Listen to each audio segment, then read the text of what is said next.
Hey everyone, just before we get into this episode, we just wanted to point out that there may be some sensitive content that we're going to be discussing, so maybe if there's kids in the car, you want to listen to it beforehand, before you play it in front of them. Sure. Nothing too crazy, but still just so that you know there might be some places that you want to just be aware of.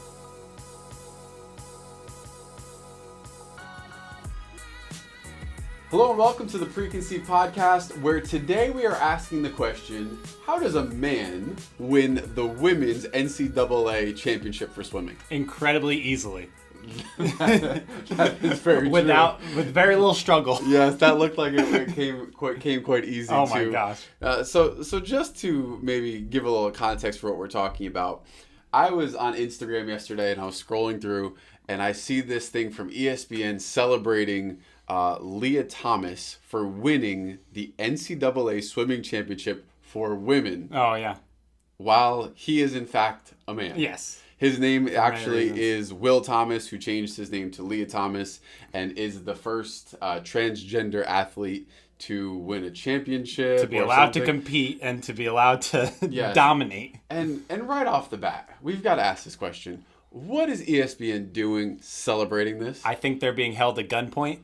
And they're like, you have to type out a response and it has to be positive. We only have bad options here. Yeah. But oh my gosh. The fact that he's able to compete in a women's sport. It's wild. In and of itself. It's wild. Is ridiculous. Mm-hmm.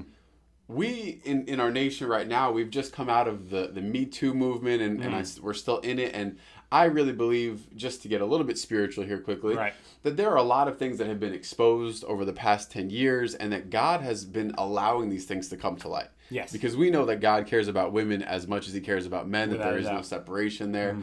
And so when we see there's a separation between the sexes. Yes, there's a difference. But the love of God. But his love is for everyone, for sure. So we see this movement taking place where we're empowering women and we're wanting to have women voices that are being heard in this time. Sure. And almost to a dizzying extent, we have seen all of these things transpiring and one thing after another. But then how did we end up in 2022 where now women are not actually allowed to win their own sports and categories because you've allowed men to say they are women with all of their original equipment. With very little change. To then jump into a pool with a bunch of women.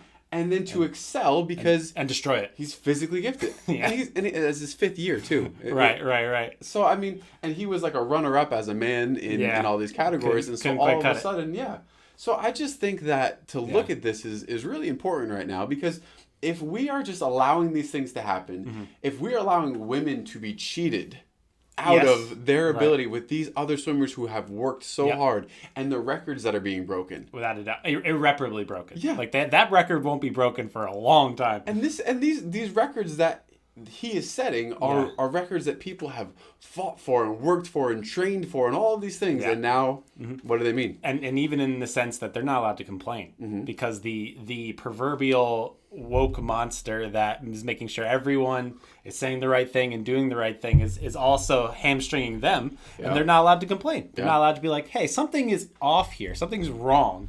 And it really begins with, this is a can of worms, and we're just going to try to dive in and differentiate as many things as possible. Yeah. But it really begins with the death of reason in our modern society, reasonably understanding the differences between a man and a woman, between people, between different ways of doing things, and reasonably being able to separate those things. But also, it comes from that spot of saying, like, there's no difference, and it's trying to mix in all the different definitions and create this new reality. But as soon as you say there's no difference between a man and a woman, you open the door for it, and they're like, there's no difference, and you have to literally you have to be blind and deaf to not see that there's a difference. I mean, do they say that it's a social construct? Is that what they say? Yeah, gender's a social construct, and there's no real difference. We've kind of developed, and then we can talk about this bill being passed in Florida, where you're not allowed to speak to children about sexuality in a way that you're opening up these possibilities for them that you can be all of these different things. And people are up in arms. There are Disney associates, and I don't know if the company as a whole, we should look into that. But there are protests going on from people who want this bill to be shot down. Yes. because we should be able to speak to children as young as 3, 4, 5, 6 years old, right, and tell them that, well, you may, have this, biological, thank you, set of components to you, but that doesn't mean that you're a boy. No. And Right. you may not, but that doesn't mean you're a girl. And so when we're talking to children, we're now opening up the door for this confusion to take place, and people are fighting for the ability to speak to children about these things in a way that is going to cause damage. It just is. And people hate this word agenda, but if you don't think there's an agenda where if you have a certain side and you're trying to go for the young people, there's an agenda, because that's the commodity, the resource of the future is young people's minds, right? Did you see the song from the San Francisco Gay Men's Chorus where they literally were singing the song, "We're coming for your children, we're coming for them, and we're going to indoctrinate them, and then eventually they're going to change your mind too." Yep. Like this was this blatant, this is our marching orders. We're putting this out there. Yes, there is an agenda. There's an agenda. And you can't say there's not. And you could have your own concept and understanding of human sexuality and all these different things. But if you just say that there's not a push to make things normal, that's an agenda. And it is what it is. I remember I posted that, and I forgot even what I wrote about it. And I had a few different people in my life who do not believe the same way as I do talk to me about it. And they're like, oh, they're just being satirical. Oh, it's just a joke. And I'm like, listen, I get that concept. I get maybe they're joking around, but if you think it's not weird that the thing that people have been saying for a long time, like, hey, they're going to want to come for your kids in the sense that they are going to want to shift their mindset, and you don't see this as any kind of indication of that, I'm like, come on. You're not paying attention. But even I want to go back to a little bit what we started with, and the whole concept of this trans, not understanding the difference between a man and a woman, and especially with that law, which everyone, thanks to media, which is really good at twisting things, right? Saying, oh, don't say gay bill, which it doesn't have anything to do with homosexuality. It has to do with maybe, you know what, leave the kindergarten to the third graders alone about just sexuality in general. Maybe they don't need to learn about it right now. And maybe this stuff needs to come from their parents. Oh, man. When it's time. Lord. And leaving it up to parents to be able to make that decision. Well, there's the actual issue. It's the erosion of the family. Right? We'll just keep throwing things out here. It's the erosion of the family. That's exactly what it is. Because if you can erode the family where there's no structure, right? There's no man, woman, child. Sorry to people who want their dog to be their children. It's not. It's cute, but it's not. It's not your child. It's man, woman, child, or multiple children, right? That's when you erode that, you begin to erode this thing where the parent is supposed to teach the kid. It's supposed to give them a set of understanding and standards and have the kid grow up in that and then make their own decisions, right? You erode that. You want the state to tell you. You want all of a sudden everything. The government's got to have to tell you who you are, what should be okay, what shouldn't be okay, and what and where has that ever worked out in human history. So now we're getting to the spot where it's a great point. It should be the parents telling you, but no, the state wants to be like, what if the kid really isn't a woman or isn't a man, and they grow up and they don't have the opportunity to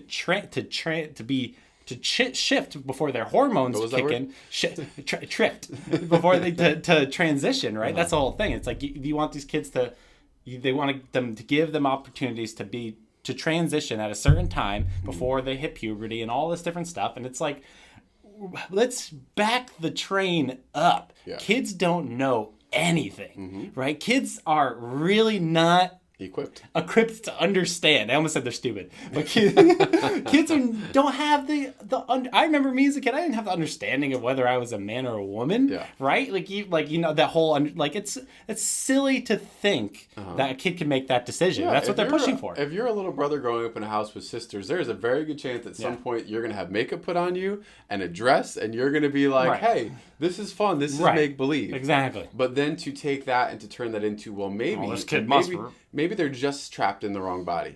And then you look at the depression and the suicide rates of people who are struggling with this. And so at no point we're making light of anybody who is having a difficult time with their identity, with their sexuality, any of those things. Exactly. Because all of these things are a byproduct of the world we live in. We're all struggling with different things. But what we're speaking to right now is the societal view of these things, the political aspect of these things. And really what it all comes down to is let's remove all of the value and the purpose that God has placed in our lives. Yes. It's taking away the intentionality of God. And when we bring it all the way back to the beginning, for any of these, topics that we just covered, it's all about the fact that God said, I'm going to create a man and a woman. The man and the woman are going to come together and they are going to reproduce more men and women. And there is going to be this unit that's going to be the family unit. And the man is going to be able to provide certain aspects as a father, both to a girl and a boy. And the mother is going to be able to provide certain characteristics to both a son and a daughter. This is the way that God intended it to be. Absolutely. This is the way that he created it to be. But because mankind has decided, well, that doesn't necessarily match up with my desires. Exactly. Yeah. I want to go sleep around with everybody I want to. Okay, that doesn't really work for me. I'm attracted to another man, or a woman's attracted to another woman. Exactly. That, typical and conventional relationship, it doesn't work for me anymore. Right. So because of that, I got to go back and I got to re-question everything. And we've gotten to such a point, and we've talked about this almost ad nauseum now, in this postmodernistic, meta-modernistic I was going to bring that up. I'm happy you did. Right? That everything goes, it's all based off of my experience and my feelings, that we live in a society where there is almost nothing that can come out now that's going to surprise me, even though this Lia Thomas thing, it really did. It was more disappointing, I think, than surprising. Yeah. But what I do believe is happening is that they are going to push to a point where people are going to start to be like, wait, what? All right, I was cool with it up to a certain point, but now you're letting dudes go in women's sports, and now they're running everything, and they're setting all the records. Right. Okay, now I have an issue with this. Exactly. And man, this is almost like the most logical place we could have landed talking about what we're talking about, setting up everything from to destruction of traditionalism to the birth of modernism to this postmodern world. And when you talk about God creating man and woman, the birth of the family was his way of combating the powers of Satan, right? Yeah. So when the snake, he convinces Eve to eat the apple, the first time we ever hear about any kind of savior is at that moment, and he's like the Eve, your offspring will step on the head of the snake and it'll bruise his heel. That's a picture of who Jesus is. Yeah. So God's through the family, through humans getting together, man and woman, having offspring, it's going to be the undoing of Satan, right? So duh. Of course, that's the thing he's going to try to erode. He's going to tear it apart, and he's going to create all these different things. And then you have this shifting of nations that decide that this is what it is. And there's two really amazing literary works, 1984 by George Orwell, and I believe it's Heretics by G.K. Chesterton. And they two quotes. One, Orwell's eventually the state will go for what you see and what you hear and convince you basically that that's not what you're seeing and it's not what you're hearing, right? That's reason being destroyed in general. So that state, that power goes after your ability to see what's right and wrong and hear what's right and wrong and to tell you what's right and wrong, right? So that's happening right now. We're no surprise. And G.K. Chesterton basically said that one day we're gonna get into fights about someone's gonna be considered a fool because they believe that the sky is blue or that grass grows on the ground, right? That eventually you're gonna get into fights about the most reasonable things that we experience every day, because truth itself will be eroded, and what is real, maybe it's not, maybe it isn't, Yeah. And so it's this picture that what happens when people lose reason, and which happens when you lose God. You lose God, eventually you lose reason and the ability to see the difference, which God gave us. He gave us reason to see the difference between a man and a woman, to see why teaching them about all these different things at a young age isn't detrimental, to ignore all the cases of people detransitioning because they made a decision when they were a kid, and now they're like, maybe that wasn't a smart decision. Those cases don't get publicity. They don't get publicity, right? Yeah. Or the fact that struggling with sexuality can bring on places of depression, but don't you notice that people are still depressed even when they make those decisions? Some people may have found an easier way of going about things, but it doesn't fix the problem. But it's a continually push away from maybe there's a different way to go about it, and we're going to keep going down this way into this meta-modernistic where people aren't even humans anymore. It's totally a design from the enemy to try to destroy everything. And in general, I'm going to find out who said this, but they were talking about the death of an empire. And when empires seem to dissolve, right, they focus so much on sexuality and gender. Strangely enough, like historically. Towards the end of the end. So the Romans at the end were just getting, which I think it's just a picture of when humans go so human and they go without any structure of morality, they lose that ability to really reason and to understand how God made things to work. They lose that capacity, and then you see where the nation goes, and it just crumbles. And unfortunately, we as Americans, we see that's going on, and without a change, it's hard to not see that that's what's going to happen. But when you're in the middle of it, you don't realize necessarily that it's happening. Exactly. And so, like, I think that if one statement could really sum all of this up for our world in general, it's losing grip of reality. Right. And when you're not founded in reality, when you are detached from a place of strength and a standard where there is something to be pulled from, you are then just kind of floating through time and space trying to figure things out. And I have to say at this point, look at people who are really struggling in this area with their identity, with their sexual identity, as almost being victims more so than anything else of the time that we're living in. Because you have to know that people were struggling with the exact same things that people are going through right now on a very core level. Right. Except for there was no avenue to say, well, maybe you're actually a girl or a boy. I'm not saying there weren't people dressing in drag. I'm not saying there weren't any transgender issues. But when you then have a Bruce Jenner who comes out and becomes Caitlyn Jenner, when you have this glorification and praise being given, the idea is, okay, people that are struggling with this, well, now they're going to feel better about themselves. And now they can live in freedom. But actually all we're doing then is creating an avenue for them to go further into dysfunction, to be further separated from reality, and then to be able to make changes physically to their body, to take hormones, to take estrogen, to take, what's the one that guys have? Testosterone, right? And to physically alter, and you have to know this is affecting their brains as well. And so now also in Canada, you can't have any conversion therapy. You can't talk to children and say, well, I know that you feel this way, but what about this? Maybe there's something else going on here. It's the narrative. No, you can't even give them another option. So now we have our children who are becoming victims to our culture. And this is really where we have to start drawing some lines. It has to be. And we have to do it intentionally with love and with grace. But first, let's just call a spade a spade. You have to. You cannot tell me that this man winning this swimming competition in a women's sport is right. Let's just start with the most obvious thing in the world that's put in front of us.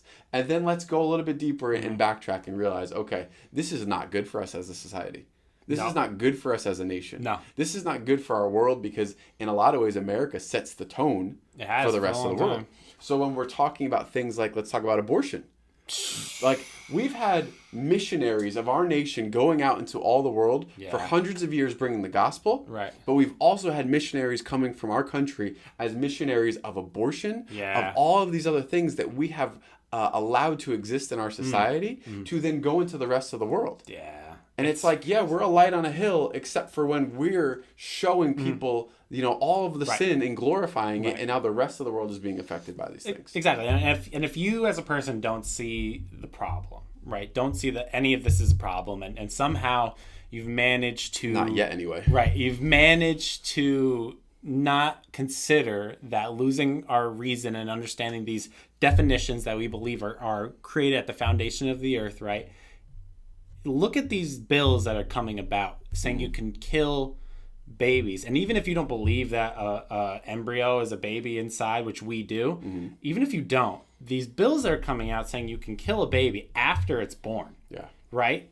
And you don't see the slippery slope. Yeah. You don't see the downhill careening where eventually I saw one that was 28 days after. Like, yeah. So can my 3-year-old still be a fetus? You can, right? Like at what point right? do we then now say, well, that's a baby? Well, it used to be, okay, they can viably live outside of the womb. That's a baby. Well, now once they're out of the womb, if they're still able to be aborted, it's crazy. It's all murder. Oh, it's all murder. But then it's even murder more to the murder. Then it's murder to the highest degree, where you are killing an infant. Mm-hmm. This to me is the most depravity that we have ever seen in existence. Yeah. And we're talking about the Holocaust. We're talking about all these terrible things that have happened through history. And this is not to excuse any of that. No. But the numbers for abortion. Yeah. And I did not expect to get to this part of the conversation today. So here. But the numbers, the millions and millions and millions of children. 60 plus million. Wild. Is insanity. Wild. And we look back to the Bible and it talks about how they had child sacrifice and how all these cultures were so twisted and inhumane because of child sacrifice. And yet here we are. Right. With the same exact thing, just in a different package. Gosh. I mean, since we're here. Man, reading Revelation, there's a part in Revelation where it talks about the blood of the martyrs, but then the innocent blood, and the blood cries out, and the people are asking God, how long, right? And it talks about Babylon and judging Babylon, and it considers like going back from the first specific murder, which was Cain killing Abel, to the end of time, and how God looks at the killing of the innocent, right? Goodness gracious, the judgment that comes upon nations that allow the killing of the innocent killing. And I think the same people, the way we are going now, the people that are like, it's okay to kill a baby, even when it's outside the womb, would probably look at those nations and be like, well, that's their culture. Yeah. Who are you to tell them that culture is not right to put a baby on the altar of whatever Moloch and allow it to be burned alive, right? And it's when the enemy has the ability, and I think reason is it's like a safeguard. When reason is put in the proper order, our brains are working in the proper order. It's a safeguard against ridiculousness. You get rid of reason, the ridiculous comes in, and we have people that are brainwashed into thinking it's the right of a woman to murder a child, and it's wild. But also to my Christian people listening, like I absolutely love America. Do I think that this is going to go unpunished in some way, shape, or form? No. If you read the Bible and you know God and the way He treats things, I don't know if it will. So if there's any place you can begin to pray and really seek the Lord, I know Lou Engle is huge on this, and there's a really cool video you're talking about it, about like the 50th year of Roe v. Wade coming up, and a hope that it can be overturned, because it's like, there's a lot of nations that have come and gone.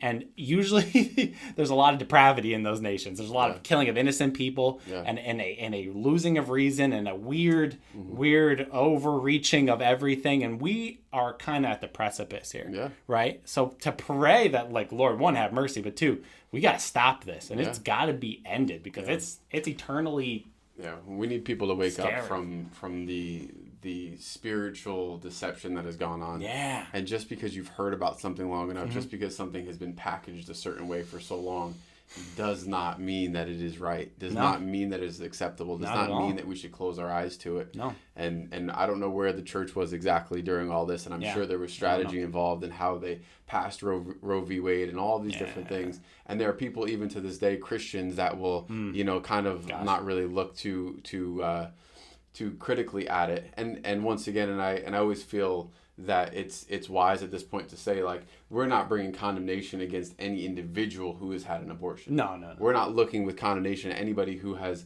gone through that pain and everything else that goes along with it, right? And I think that's important for us to point out. And we have to have sympathy for those who absolutely. But we are looking at it on a macro level, which is what our society is allowing to take place. And we do need to be able to grieve. We need to be able to go back to those places and say, we've done it wrong. As a nation, we've done it wrong.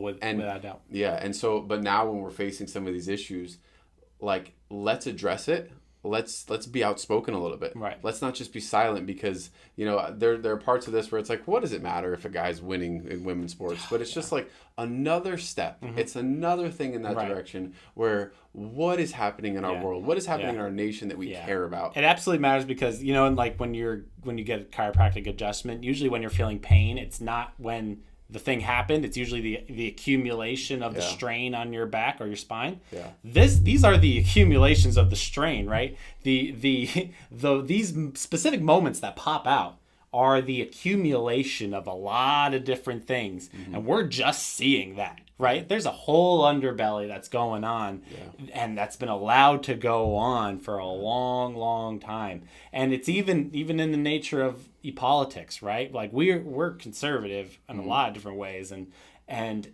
even in looking at the two-party system, like the Republicans don't have it all going on at all. However, how very much ever, the other side, like the Republican side, is not pushing towards gender neutrality or abortion. No. You know, at least in namesake, right? This other side's pushing a lot of stuff, right? The Democratic liberalism, and I'm sorry if you're a Democrat or a liberal, but you have to hear this. Being a Christian means something. And it means not agreeing with these things or coming in alongside these things that are so, they are so fraught with the power of darkness and evil and trying to eradicate everything God's ever had, right? So but there's a place for us. I only get there because it's topical. There's a place for us to stand on what's true and to stand against the gates of hell, right? The church is supposed to be the buffer for the gates of hell coming and literally wanting to just drag people and change what humanity is,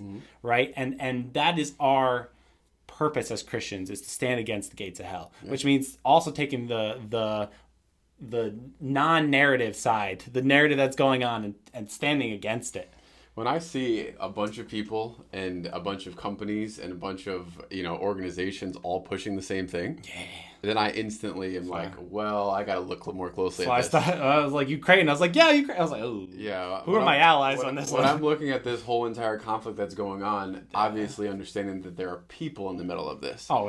People are the people we need to have empathy and compassion for.